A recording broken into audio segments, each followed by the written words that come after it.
Hello, welcome back to my channel, Suzette TV. Kung hindi ka pa nakapag-subscribe, mag-subscribe ka na. Dahil ngayon, magluluto tayo ng rimas, kung tawagin sa aming mga Ilocano. Ayan. Maglalaga ako ng rimas. O maglingta ang tawag sa aming ayan. Noon guys, mga kumare, nakakain ako nito pero sobrang tagal na. Ayan. Kaya parang parang hindi na ako nakakakain ng, parang umpisa ko pa lang ang pagkain ito pag naluto ko na, kasi sobrang tagal na. Bata pa ako noon, mga siguro elementary grade pa lang. Ayan. Kaya hindi ko alam kung babalatan o ganito na hihiwain lang. Pwede rin siguro na hindi nating balatan. Ayan. Pero nilinis ko na, brinas ko ng maigi ito guys. So, pang-brush ba ng damit para tanggal agad yung mga dumi, yung mga itim-itim, kasi nga pag maraming itim-itim yan, mga kumare. Saka ito, nilagyan ko rin ng oil para hindi kumapit yung dagta niya dyan. Ayan, dagta. Ilocano kasi ako, hindi ko alam kung anong pinagsasabi ko, mga kumare. Kaya samahan nyo na ako at magluluto tayo ng rimas o breadfruit. Ayan, hihiwain na natin. Tignan natin yung loob niya. Ayan.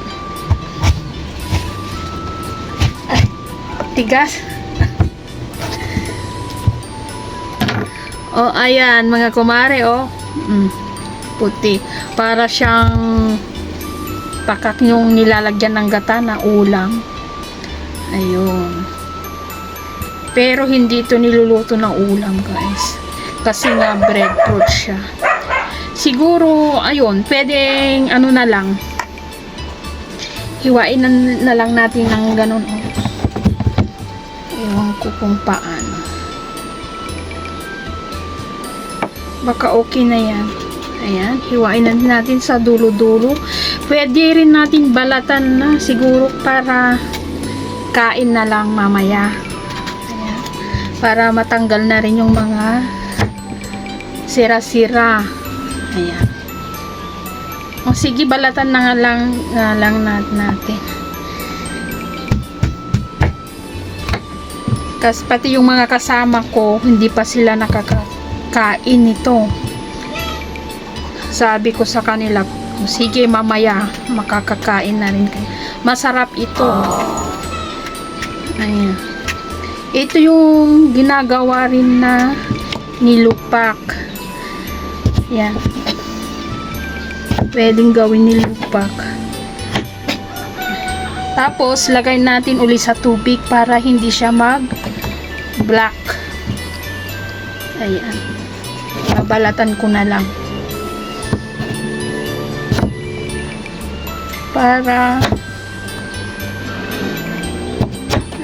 mas maganda. Kain-kain na lang. Tapos ilalaga na natin mamaya pag naano ko na. Pag kakain ka nito, ididip mo sa asukal. Ayan. Ganon kasi yung pinakain sa akin noon, sinasawsaw sa asukal. Matagal-tagal na rin kasi hindi ako nakakain nito, pero kasi ito nakita ko doon sa friend namin, ang daming bunga, kaya humingi ako. Sabi niya, sige, okay. Di naman namin maaano lahat yan kasi sobrang dami, sabi niya sa akin. Kaya ayun, binigyan niya ako kahapon.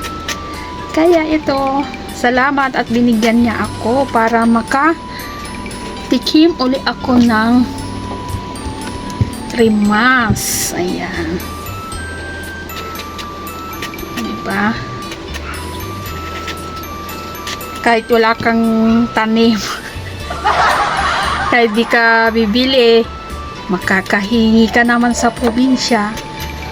Ayan, kasi maraming mga tanim-tanim yung mga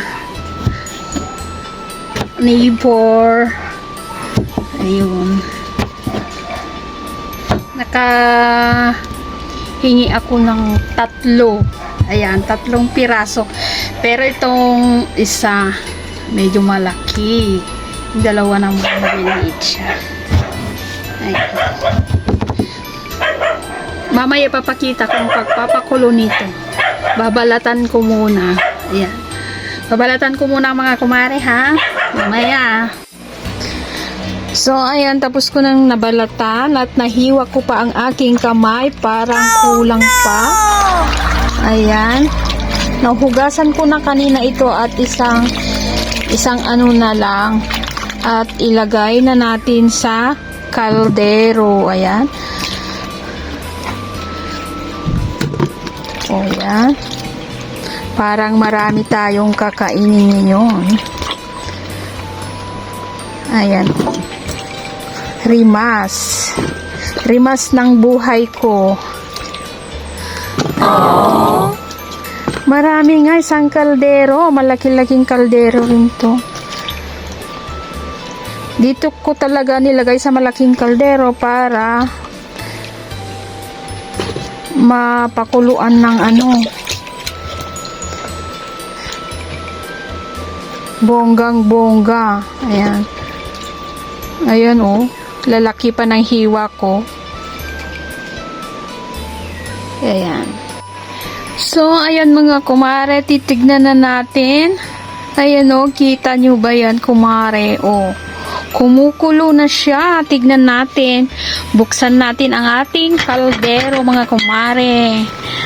Ayan, kumukulo nga. Ayan, maluluto na ang ating rimas. Ayan, oh. Parang ang sarap mga kumare. So, ayan mga kumare. Parang kamuting kahoy natin na iniluto ang ating rimas. Ayan.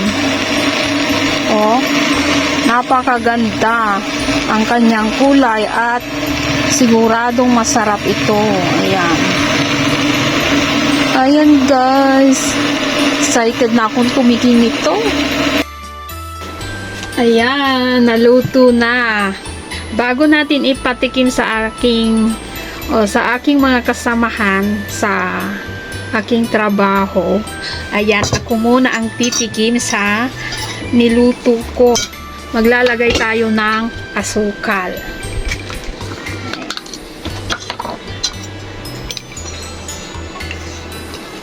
Titikman na natin ang niluto ko. Ako lang pala. Ako lang pala ang titikim. Ayan. Kasi mag-isa lang naman ako. Try nyo rin guys. Kung meron kayong nakikitang ganito, try nyo rin. Tikman natin kung ano ang lasa. Nilagyan ko ng asukal. Napakadilaw. Tapos ang kanyang amoy ay para bang kamuting kahoy lang. Ang kanyang amoy.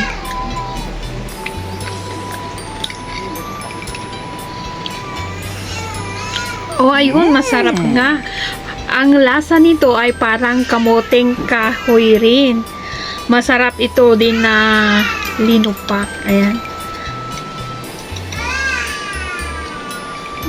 Masarap.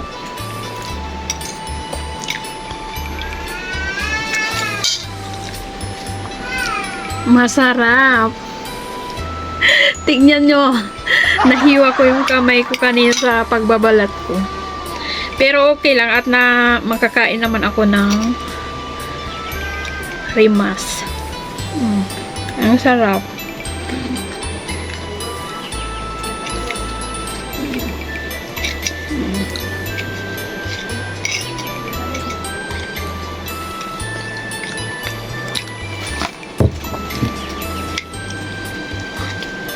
Tatanggalin ko yung dito niya. Oh. Hindi ko tinanggal kanina. Sila na lang ang magtanggal. Kain na!